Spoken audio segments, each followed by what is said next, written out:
Welcome to the Featured Anime Podcast. I'm your host, Jack. And I'm Rick. And today we are talking about Berserk of Gluttony, which was a recommendation from Jeb. Thank you for the recommendation. Now, before we dive into this week's choice, we were honestly talking about how Rick was sabotaging OBS for me because it kept crashing and the stream restarted multiple times, and Mother's Day and other wonderful topics. Feel free to join us on twitch.tv/featured anime podcast. And if you want to listen to us through your standard podcasting app and hear that wonderful pre-show content that we usually talk about, patreon.com/featured anime podcast. $8 a month will get you access to that bonus content. And of course, we also have some nice, wonderful affiliate links for you in the show notes as well. We got some Crunchyroll affiliate links there for you. And then, of course, let's not forget Tokyo Treats, because they always have some nice, wonderful, delicious treats that are oh so delicious, oh so good. I enjoy them every single month when I get the box, and they are never a disappointment. And of course, you can also support us by going to shop.featuredanimepodcast.com to buy yourself some nice swanky swag, and everything can be found on featuredanimepodcast.com. And until next, and not until next time, my goodness. And now, onto the meat and potatoes. I was going to say, till next time, oh my. Yeah, I immediately was already wrapping up. I don't know. Okay. Berserk of Gluttony came out in October 2023, ran all the way through December 2023. A couple producers for it are Genko, Tokyo MX, Sun TV, and the studio for it is ACGT. Genres for it are action, adventure, dark fantasy, drama, and it's based off of a light novel, and it's 12 episodes long. Now, Berserk of Gluttony follows a protagonist called Fate, who is a lowly commoner that is cursed with a seemingly useless skill called gluttony, which basically makes him feel hungry consistently. Like, he always feels hungry no matter what, no matter how much he eats or anything like that, he is always hungry. His life takes an unusual turn when he accidentally kills a thief that's trying to run after getting into the gate, and discovers his skill allows him to absorb the strength and abilities of those he kills. As a result of this, the path in which he goes along is full of adventure and dark secrets about his skill, his life going forward, and others that are similar to him are unraveled. I was going to say, I guess, yes, secrets, all that stuff, but I was even going to say, like, potential betrayal, and I would even go so far as to say insatiable desire. For him, no. Yeah, well, he wants nothing more than to become stronger. It's not that he wants nothing more to become stronger. He is forced to become stronger, even if he doesn't want to. So the basis of his gluttony skill is basically when he kills an enemy, whether it's a monster or a human, his gluttony skill activates, and it actually takes the soul of the individual that he killed and gives him that strength, gives him the skills that they also had at the exact same time. So it's not just strength, it's like their overall stats. Him, in general, he is still level 1, but when he takes on the soul, he stays level 1. He doesn't gain experience, but he gains the stats of them. And what the gluttony skill does is once it gets that first initial taste for souls, it requires him to continue to feed it souls. He's required to consistently do it, because at a certain point, he will either die as a result of it from not consuming any souls by killing monsters or people, or he will go in basically a berserk rage to go and just start killing a bunch of people to get his soul fill. And that's how his berserk, or not berserk, but his gluttony skill is satiated. It's not because he wants to go out there and get kills. It's not because he wants to go out there and get stronger. He is forced to. Because after that first initial kill, he doesn't want to do it. And he is forced then to go out and get another kill and continue to do that. Well, the thing that gets me is it's not just another kill. He needs variety. And yes. It was stated at some time, like, I've killed X amount of goblins, but like I'm still hungry. And ironically enough, he gets another sin as a weapon. It's pride, right? No, greed. Yeah, he gets it. Gets greed as a sword. Yeah, he gets it within the first couple of episodes, but yes, and he is told, yeah, your gluttony skill is no longer satiated by goblins, because that's the creatures that he's going around and he's killing them, and it's not that he's going out there to kill them just for kicks and giggles. Again, it's to satiate the gluttony skill, but also to get the ears for them so that way he can go and cash in the money. And he also donates all the ears to the orphanage so that way they can help take care of the people and they get money for it too. I mean, it gives you an idea of what kind of person or character he is. Like, he doesn't want to do this for his own potential gain. He realizes and recognizes that there are others in more desperate need of his aid. And he sees holy knights who, for the most part, have a really bad reputation, with the exception of one or two truly noble souls who take this ability of theirs to see it as a higher calling. We're not just stronger than the normal person, we're better than the normal person. And instead of being above the normal person, we're actually supposed to help alleviate the stress of the world. That's why we've been given these divine gifts. And yeah, well, here's the other thing that I found okay. By all means, go ahead. Sorry. One of the things I found interesting is, along with the fact that he's not able to level like everybody else is, his sword, Greed, essentially resets his total stats. He could be at 2 million, which is a fair sum in this world as far as statistics go.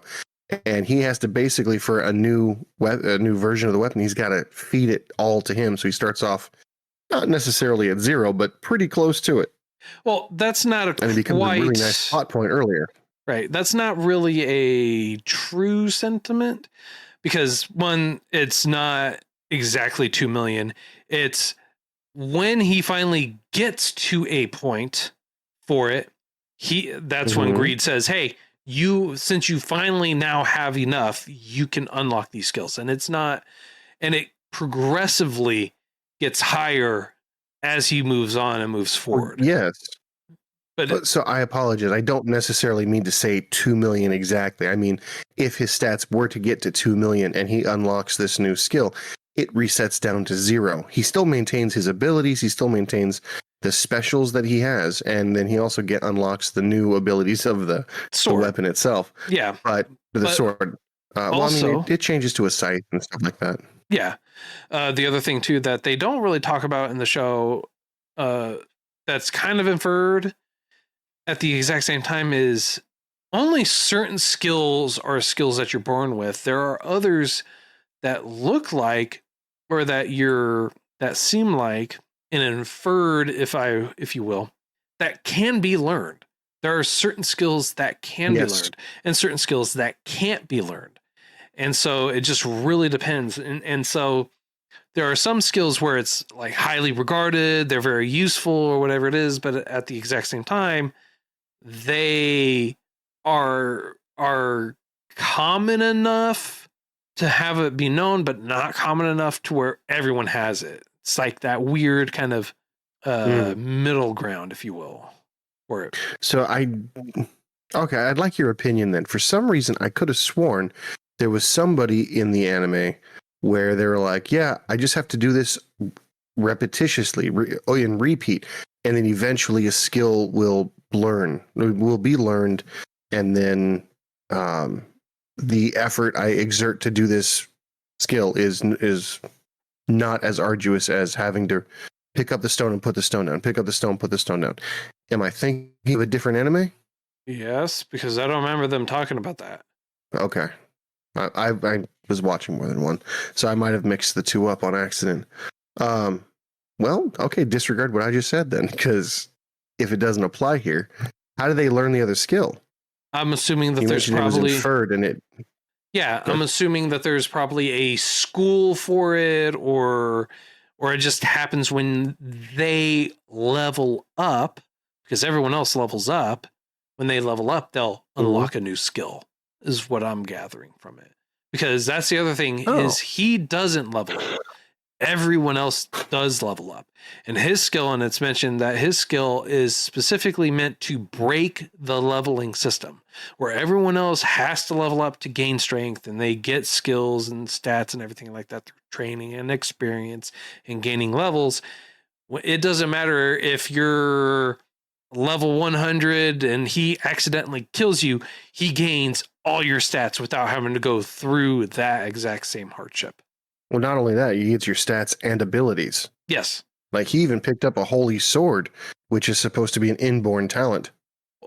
It's not that he picked up a holy sword. He picked up the holy sword technique. That is a skill that is unique to people who become holy knights. I thought to become a holy knight, you had to have a holy skill. Yes.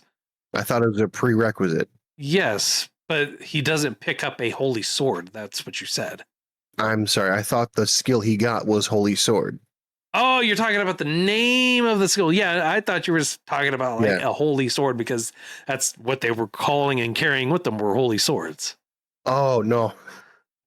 No, because he was able to use that skill with sheath. It's because the sheath turns his sword was made out of into basically a holy sword. That's what the sheath does, is it basically makes it into it so that way he could utilize that skill effectively. I gotcha. Okay. So yeah, I don't know if it's a holy technique that you're born with, but I know that the one he gets was called Holy Sword, and you see other people have that same ability, same technique. Yes, and so I was that thinking is like that specific skill. Yeah. Good? Yeah, no, you do have to have a skill requisite specific to become a holy knight. And I don't know if you're born with that skill or if that is a skill that you can learn through training or what have you. Now, what's interesting about this is even though it's a short 12 episodes, I say short. Most of the shows we watch are 12 episodes. It didn't feel long. Like I was able to get through this whole season by Wednesday, which, I don't know if that says how good it is or how eager I was to consume the material. I'm going to go with how eager you were to consume the material, because there have been some great shows and it's been 12 episodes and you're messaging me Mondays like, bro, I have not finished this yet. Can we delay till tomorrow? Yeah.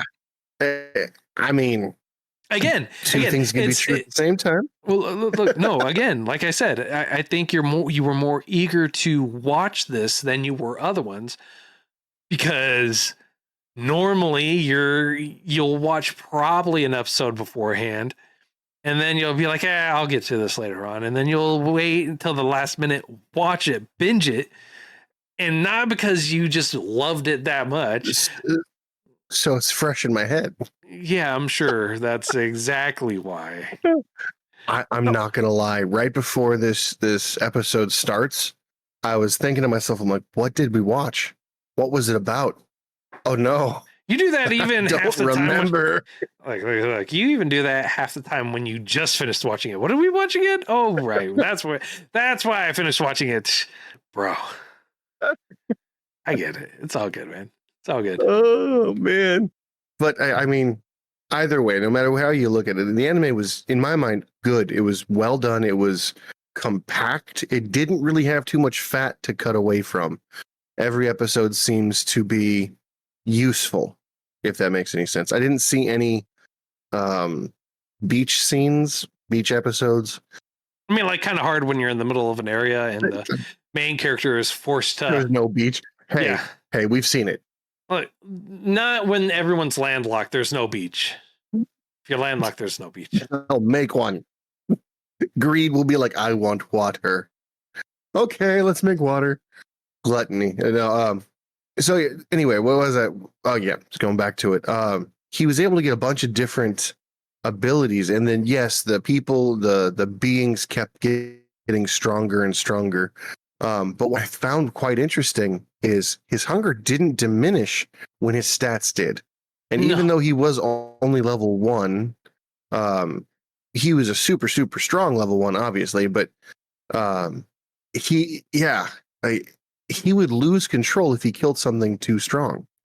Maybe not lose control. He would suffer extreme pain. No, he would fight to maintain his sanity because it would try to lose. He would try almost lose control when it was a particularly delectable delicacy, basically, is what it amounted to. You gave me cheeseburgers? No! Yeah. Basically, it's like he went from having a regular hamburger to having cheeseburgers, and he would just lose his mind. And then he would go on to having, I don't know, pizza after having cheeseburgers the whole time, and then lose his mind. And it rinse and repeat basically throughout the whole series is what it amounted to being, in all honesty. And it just did you find the sword to be kind of annoying? That's kind of the point. He's meant to be greedy. I also found that a lot of other things kind of cookie cuttery. I also found things a little lacking in the story or plot department. Not enough soma. I got you. No, not even, like, literally. I meant plot. Oh, all right. Please elaborate, my good sir. They go to a town. Everyone has tattoos on the back of their necks. They never really elaborate on that, go into deeper details on that. All of a sudden, one of the main characters that's there with him for like 6 or 7 episodes, mine, right? She's like, all right, well, I'll follow through and kill you if you start losing control. And then out of nowhere just shows up again. I didn't think it would be this soon. It's like, what? Where did you come from and why are you even there? And then disappears just as fast. He's there to kill. And then, mine was another sin. She was. Okay. And then, hang on. Did you have any issues with the repercussion, the basic reckless abandonment without repercussions in this, like you did with Magical Girl Spec Op Asuka? Did you have any issues? I've grown as a person, and I've come to understand that sometimes it just is what it is. I mean, I think that I can credit your personal input to my growth in this matter. You know, I look past the petty things now, and it no, it annoyed the hell out of me. I'm not gonna lie. Okay. The fact that he massacred so many different species of things, and they didn't, 1, go extinct. 2, no one really had a problem with the fact that he was massacring everything. Not like 1 or 2, everything. To the point where the hunters couldn't hunt anymore because there was nothing to hunt. And like, how fast are these things reproducing? Because he was killing thousands of them. There was literally a 200. Literally a mountain of corpses. Multiple times. Mountains of corpses. Yeah, and it was iconic. It was iconic. Don't get me wrong. To see who they call a corpse standing atop bodies. Now, how much of an edgelord do you have to be to climb on top of everything so that your shadow cascades down upon the people who you know are coming because your senses are just that keen? You're able to sniff out somebody, over 3 football fields away with just your minor hearing ability? Just to post up there so the moon cascades on you in such a manner that they're like, oh my God, it's this. No, like that's straight up like, and then beyond even that, before he shows up, they're killing 200 of these goblins. No, this for every one goblin you see, there's 10 in hiding, or was it 100 in hiding? I forget which. I stopped honestly caring because of that, right? And at the exact same time, spoiler warning for those, okay? End game discussion here, all right? Dude literally loses his arm with literal no consequences. Oh, now you have a problem with consequences. Now you have a problem. No, I said with the consequences. No, I said there was consequences in Magical Girl Spec Ops Asuka. All right. CJ even hopped in and talked about the consequences for it. You were the one that was saying that there were no consequences. He straight up was like, "Oh, I just whatever lollygags along. Oh, this is nice. Whatever, blah blah blah," and just lollygags along. That's gets his arm back with no issues, and then like it literally Deus Ex plot. Yes, but again, everything he sacrificed was for nothing. Yeah. Similar to another one we just talked about. But nothing changed. But let's go mentally here, because that was a big point you and CJ had. Oh, you're talking about Magical Girl Spec Ops, where they literally harped on, talked about, and focused on not the so much physical aspect of it, but the psychological aspect of it.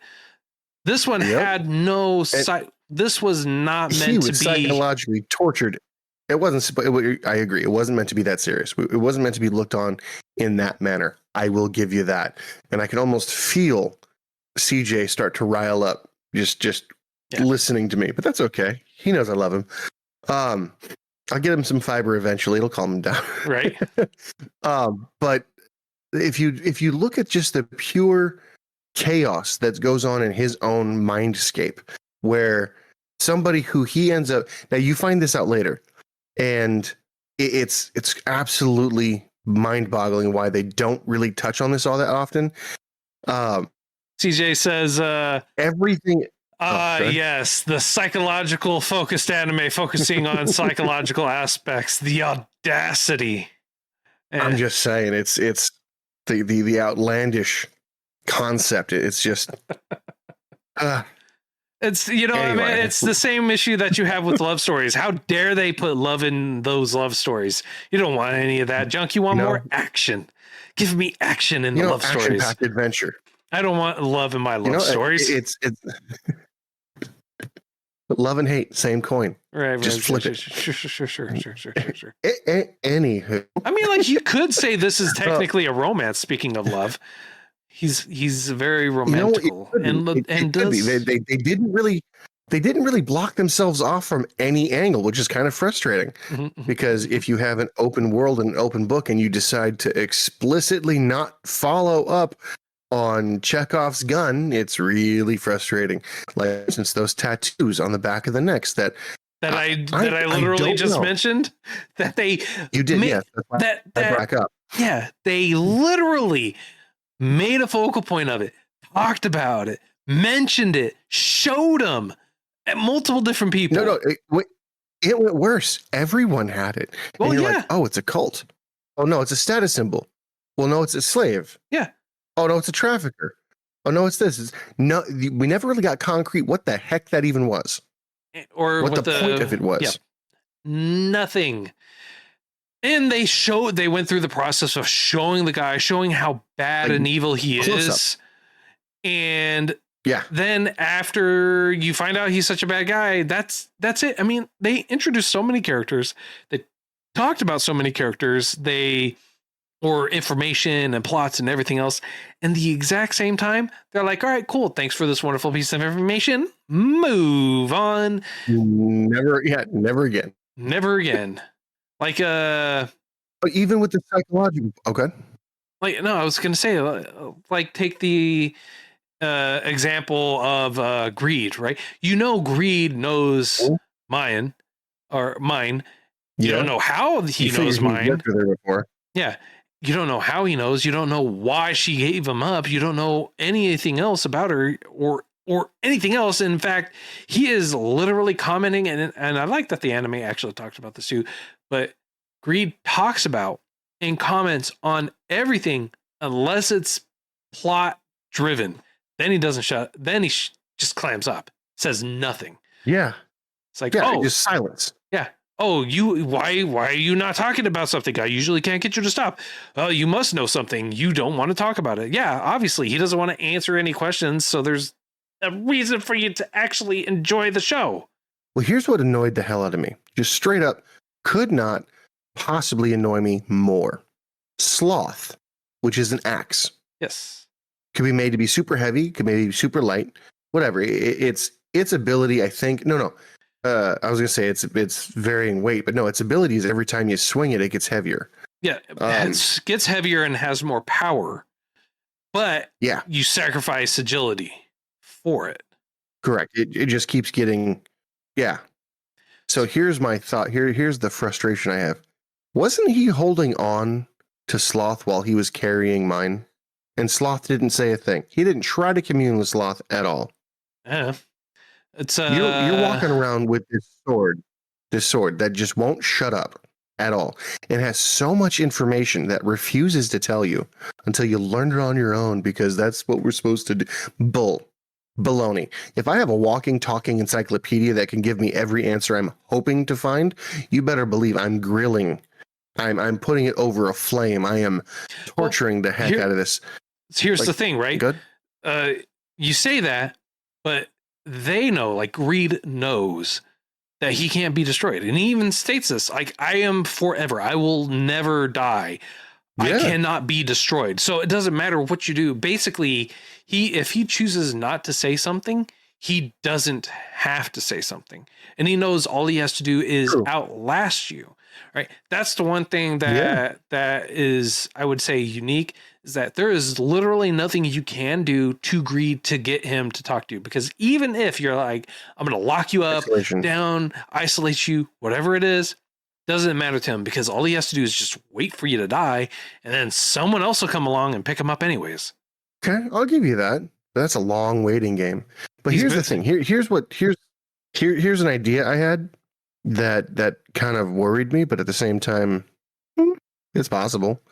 Is the end game, once you become this uber powerful being, because you can't level and all that stuff, once you max out your levels, which isn't a thing, but even though you go to the realm of E, as they said it, is it possible, in your opinion, obviously we have no concrete knowledge whatsoever at this moment in time, you and I believe.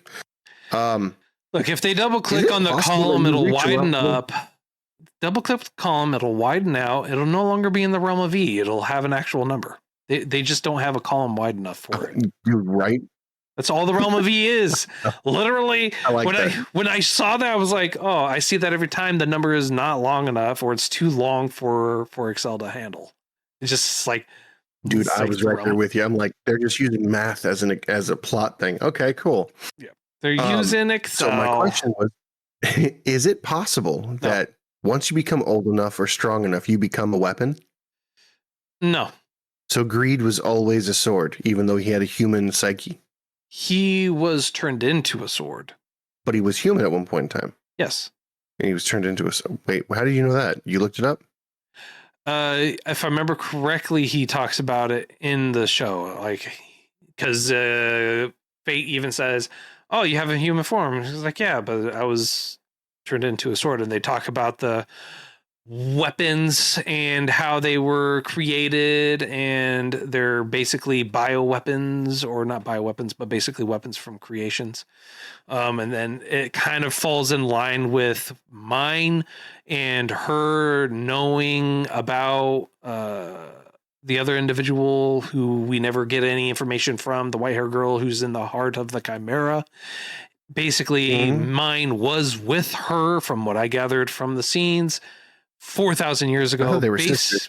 Basically, mine, which basically confirms mine is 4,000 years old, and the technology is so far advanced and uber powerful. Basically, it is mind-blowingly large in terms of strength and how long she's been around.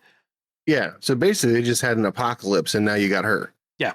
And now you got them just roaming the world, and they lost all technology. Yeah. And in place of technology, they got these miracles because they do base it back to one person who had all of these abilities. And when she died, she just dispersed her soul throughout the cosmos, and everyone born has these abilities. Yep. And what we found later on with lust specifically is you have things called crowned beasts when pure hatred from monsters coalesces into a being. You can have the same thing happen to humans where you've got these uber amazing crowned people being born.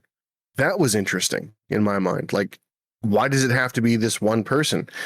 They're old enough, they're powerful enough, they could manufacture an absolute massacre that leaves 3 or 4 people alive with just the most pure, unadulterated hatred and have that fester, and then their own children will be born. Like, does it need to be a good person sacrificed so that someone somewhere could have a kid that is essentially Superman? Like, that is such a weird thing to think about. That's such an odd thing to do. Maybe a kingdom has to fall in order for like the super beings to be born. But even then, that was such a weird plot that it made no sense to me. Well, they talked about them in the sense that they were first generation, so like mine and greed and the person who was in the heart of the chimera, that they are first generation mortal sins. And yeah, so and this is kind of touched on when the sin of lust, Eris, I think is her name, comes up and says, yeah, I don't get along with her because she's first generation sin. And I guess she's a second generation sin, which then begs to differ because first generation sins basically are 4,000 years old, or she's been around for 4,000. So if you have a sin, or if you are a mortal sin, does that basically mean you live until you're killed? I believe so. That would make the most sense. Yeah, because that would make, I don't know, what would that make? Right. So basically at that point, taking that train of thought, taking that logic on the train, right? That would mean that greed, sloth, and envy will never get reincarnated into human forms or never be another human because they are still technically still alive. Yep. That would be correct. And they can't be destroyed. Actually, can they destroy each other, do you think? No, I don't believe so. Because it was... Okay, because I was thinking the only thing that can destroy a diamond is another diamond. You know, like, obviously not exactly. Like, you know, like that... If you have something that's impossibly hard, the only thing that could destroy it is something else that's also impossibly hard. Yeah, that's the same shield and spear argument. I would assume not, because that would make way too much sense. And also at the exact same time, if that was a possibility, envy would be gone. Why would envy be gone? Think about it. Instead of just getting rid of envy through like the most meathead action possible, right? Throwing it away. No, it's plot driven. It's plot driven. It's plot driven. It's not. It's not. How else you would have taken? You could have taken Sloth, who progressively gets heavier and stronger with each swing. Keep bashing it with it until it breaks. No, I get that, but the recoil would be identical as well. You'd be destroying Sloth because they're both technically unbreakable. Well, and so to break one, you have to break that both. That would be under the assumption that you're basically battling against each other and you're not laying envy sideways with this sheer intent to break it, right? So no, I agree. I agree with what you're saying. You're taking basically equal masses and battling against each other is what you're saying, because at that point they would break, but you're not. You're taking something with greatly smaller mass, thinner mass, right? You're taking it and you're hitting it on the weakest point on how it's not supposed to be utilized, right? So if you take the shield and spear argument, right, and you hold the spear sideways and you bash it with the shield, the spear is going to break because that's not how the spear is meant to be utilized. Well, no, the spear and shield argument is you have an ultimate attack versus an ultimate defense. Right. But These what I'm saying wouldn't be is, either. right. What I'm saying is you're taking something and not using it the way it's meant to be intended. I agree with that. Well, you're Right. using real world logic into something that's unbreakable. Yeah, but I'm saying is, Like, if that were the in theory, possibility, you you can use- said, hang on, you had said, Yeah. you know, can this break another thing? Right? Can you have it break? It's like, well, if it were to break, this would be the way to do it because you're not using it the way it's meant to be intended, right? And you're bashing it on the weakest, supposedly what would be considered the weakest point to try and break it. So it's not necessarily the a weakest point of recoil. an unbreakable thing. Well, that's what I'm saying, though. I think that the reason they don't do it, again, we don't know for sure, but it would make sense to me that an unbreakable thing, regardless of the angle it's been hit from, with an unbreakable thing would damage both. But we don't know if it's You can power one up truly unbreakable. We just know they say it's unbreakable.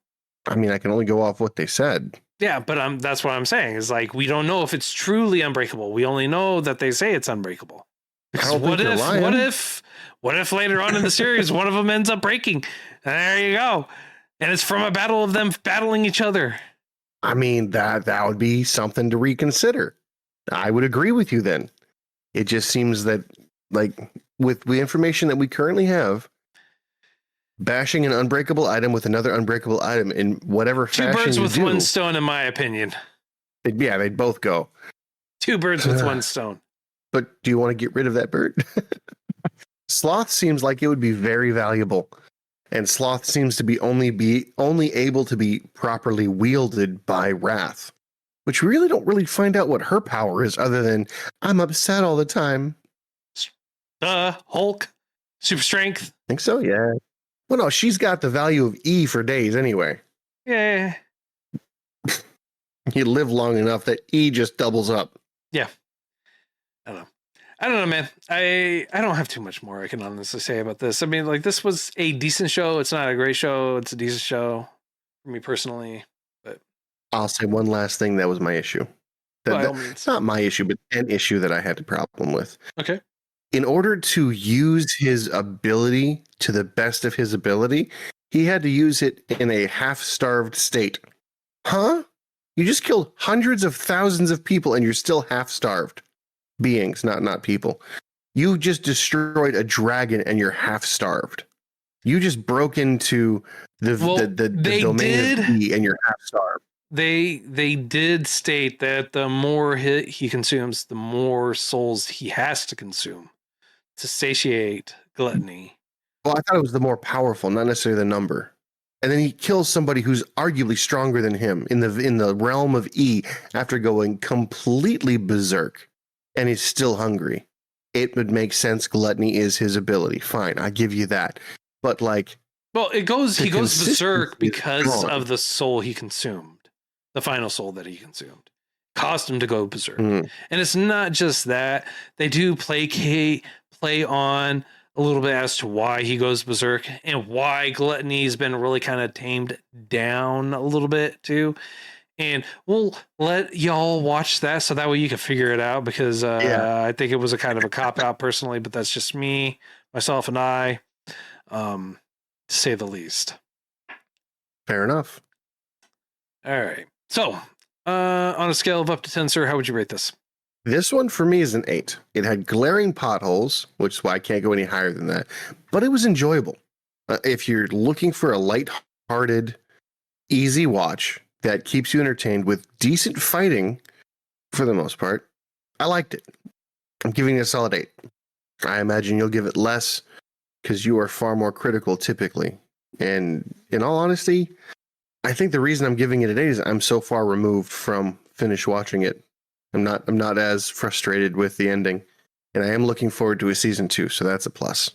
It did have an open ending, which sucked, but yes. I'm looking forward to a season 2, hopefully. This is, believe it or not, this is actually the second time that I've watched this. I I finished watching it the first time. I was like kind of on it.